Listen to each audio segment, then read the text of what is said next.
Many people have rightfully expressed that I need to simplify my presentation. I do agree.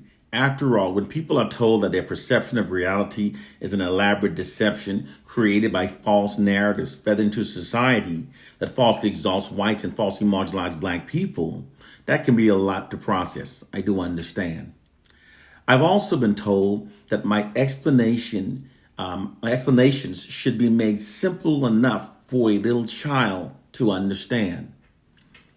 So I've done that today. Within this video, I'm going to utilize a simple fairy tale format to tell our true story. And let me make it clear, in no way am I being condescending, and in no way am I trying to insult anyone's intelligence as I lay out the story utilizing this format. I actually think that doing this is actually an excellent idea, and I thank those who recommend it. I think it's an excellent idea because it gives us a mental illustration of our plight and condition that's very clear and easy for everyone to understand. The following is a simplified explanation of our plight and condition.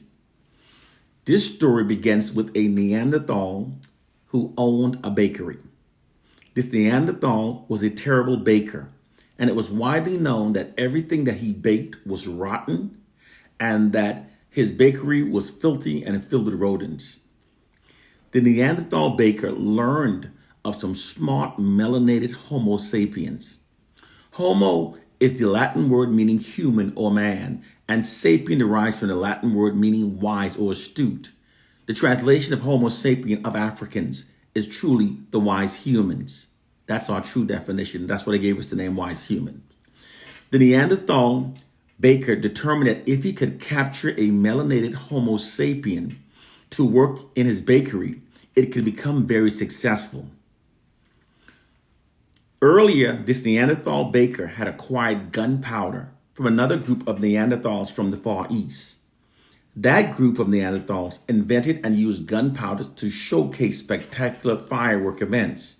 However, the Neanderthal baker, weaponized the gunpowder and created rifles, and then used that rifle to go out and capture and enslave a melanated Homo sapien to work in his bakery. The cakes baked by the Homo sapiens, they were fantastic. People started traveling from great distance to purchase cakes from the bakery. The bakery was even visited by royalties from other countries. The bakery became very successful, and the Neanderthal baker grew much wealthier. The melanated Homo sapien was a culinary genius, but the Neanderthal baker ensured that the public never learned this fact by falsely giving himself credit for all of the cakes made by the Homo sapien.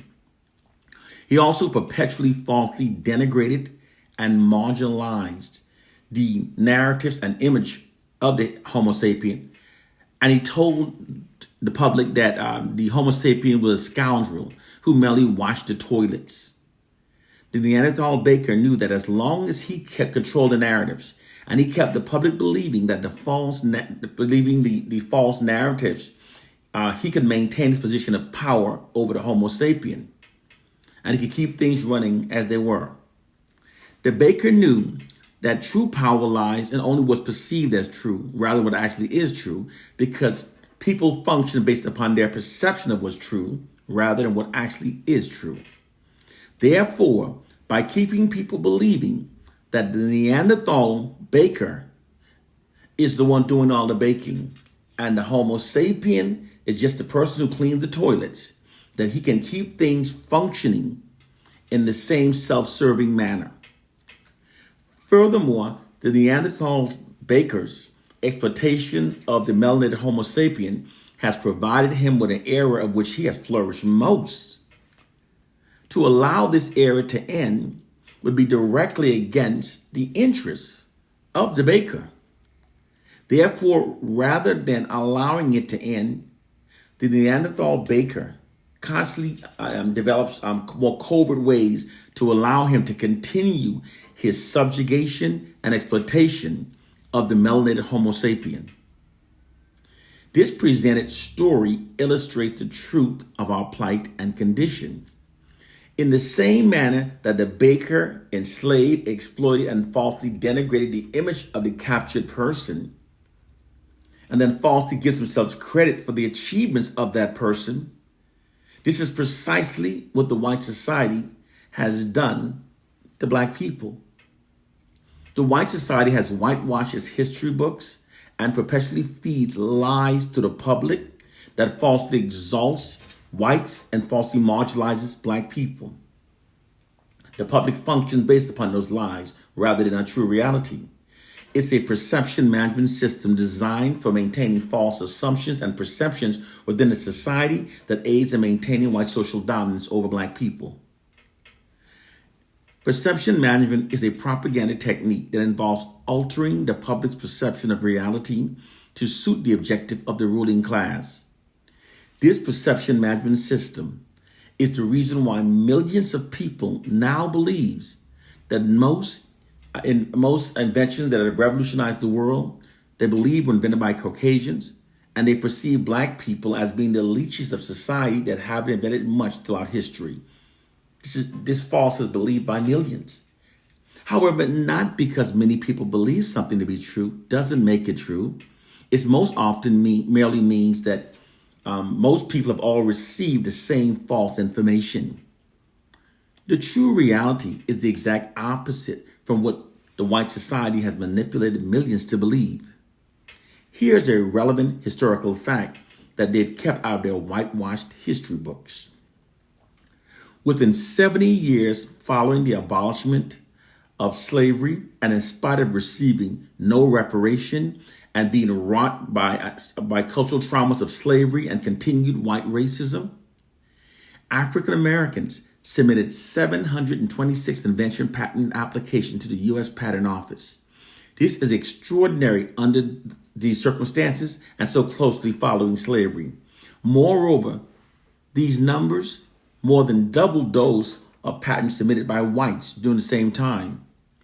The hidden reality is that most inventions that have revolutionized the world were either invented by black people or were directly inspired by early inventions by black people.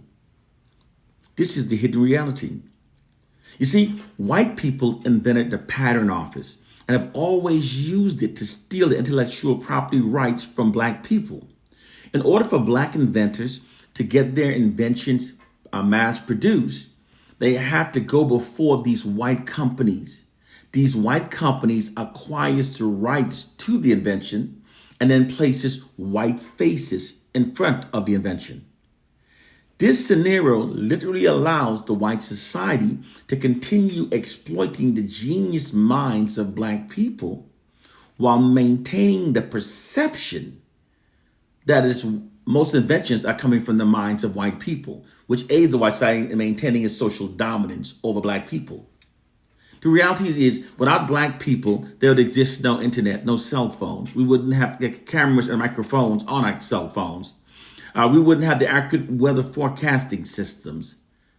We wouldn't have the cataract laser removal scope. There'd be no emails, no GPS, no hearing aids, no touch-tone phones, no caller ID, no home surveillance security systems, no game cartridges, no motorized vehicles, no steam engines, no traffic lights, no working light bulbs, no elevators, therefore no skyscrapers. We wouldn't have air conditioning. We wouldn't have the modern color PC. We wouldn't have 3D movies. There'd be no central heating, no refrigerator, no helicopters, no washing machines, no lawnmowers, no dryers, no refrigerated trucks, no blood banks, no fiber optics, no nanotechnology, no female sanitary pads, no bathroom tissue holders, no lawnmowers, no pencil sharpening, etc., etc.